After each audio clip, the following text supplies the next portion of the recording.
You're about to listen to the most informative, persuasive, and inspiring show ever. The James A. Hendricks School of Leadership.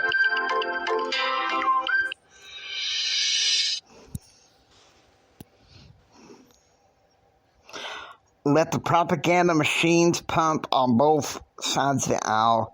Right now, I'm ashamed of both of them. Okay, so we're not going to cover that today. We're not going to cover the news. Today, we're going to cover education and the Fourth Amendment. This is going to be pretty interesting, okay? 1969. The Supreme Court ruled in a case called Tinker v.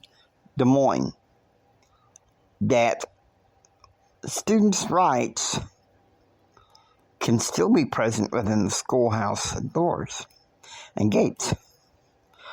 However, there was a case back in 1980. This deals with the Fourth Amendment. This girl, I don't remember what her age was or anything, or what her name or anything. But for the sake of the case, we're going to call her TLO, okay? Anyway, someone brought attention to the vice principal that she was smoking with some kids in school. Okay? Kind of reminds me of the old Motley Crue song, Smoking in the Boys' Room. I know there's a 70s version, but I like the Motley Crue version the best.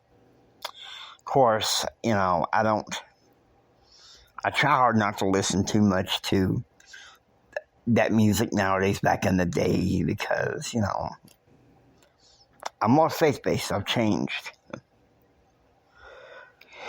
Enough about that. Anyway, the vice principal thought had probable cause.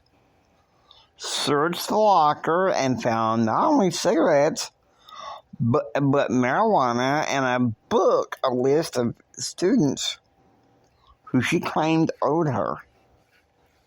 She was selling drugs. Okay, now you gotta understand, the district court, the federal district court, and of course I think she was convicted. It goes through federal district court that sides with the state of New Jersey. And then, of course, some states' courts of appeals also side with New Jersey. But a federal court of appeals sides with TLO. So New Jersey appeals it to the United States Supreme Court. I think this was in 1985 at this point. Anyway, the guy who wrote the majority opinion was Byron White. He was an appointee of Kennedy, you know, who's a Democrat, which you'd think make him a liberal, but no. White was a conservative.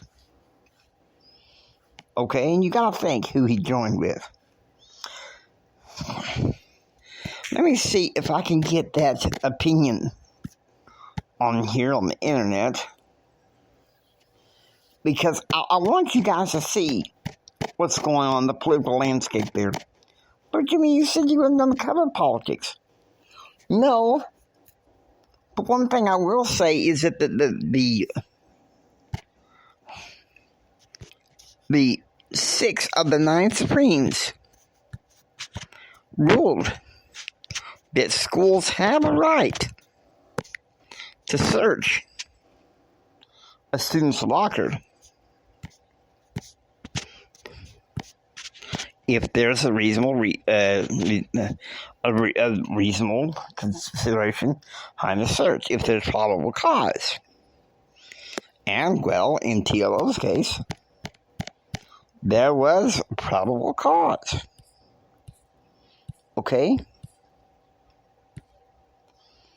Now,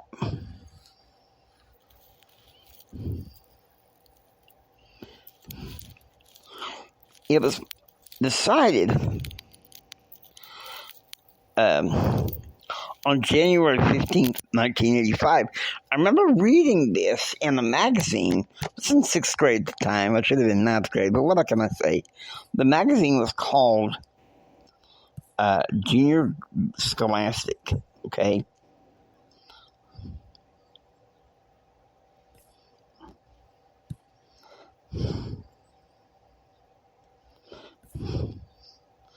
But I want you to think about this. Now, I being a pre-law guy, I can go with you through kind of like a whole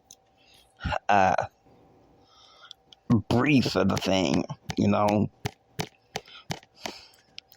The facts, the issues, the holding of the court, the reasoning, and blah, blah, blah, blah, blah, blah, blah. But, listen to me. What I want you to talk about is the implications. Because, yes, your school can search for some things. However, I think that should be limited to, you know, say a public school was to find a Bible in your locker. And they wanted to bust you for that. Well, then that violates Tinker versus Des Moines. Okay?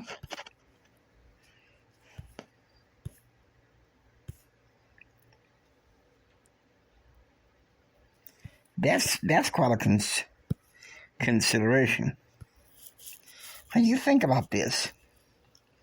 You had Berger, White, Blacknam, Rehnquist, and O'Connor. They said it was a 6-3.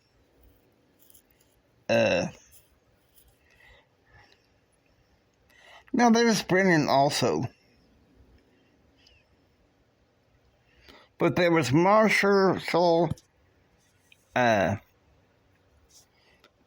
and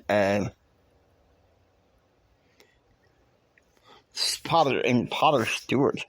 I'm surprised he lasted that long. Potter Stewart was nominated by Eisenhower, which you think he would be a conservative because he dissented on Engel versus Vitale, one of the cases I like to chronicle. But no, it's kind of like what back in the old days, I used to listen to some YouTube videos of some Nixon tapes, and J. Edgar Hoover had Potter Stewart pinned down as come out. No, it wasn't Potter Stewart. John Paul Stevens. Forgive me. He was a Ford nominee.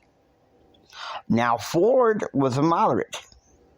But you got 6 conservatives on that court. And even one of them, Blacknam, he voted on behalf of Roe v. Wade, which, thank the Lord, it's overturned. And shame on both parties for trying to make it a federal issue again. And you may think, but Jimmy, why? Because I'm a conservative federalist. And that means the matter should rest within the states. There is such a thing as states' rights, or have we forgotten that?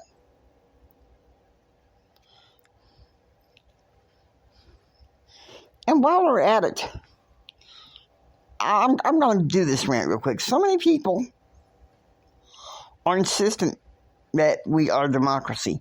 We're not a democracy. We're not meant to become a democracy. We're a republic. We are a republic.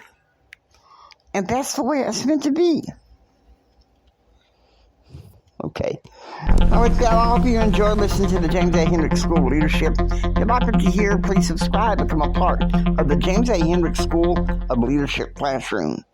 This is Jimi Hendrix saying until next time, please keep up your hope. Please do that. Keep up the faith. I say this every day when I need to self-soothe, such as today. Jesus saves and I'm okay. So therefore remember this. Jesus saves and we're all going to be okay. Take care and be proactively informed. And remember this, from the bottom of my heart, Jimmy loves you. I really, really, really love you. God bless you, and please have a blessed day. See you tomorrow for Fearless Faith Friday.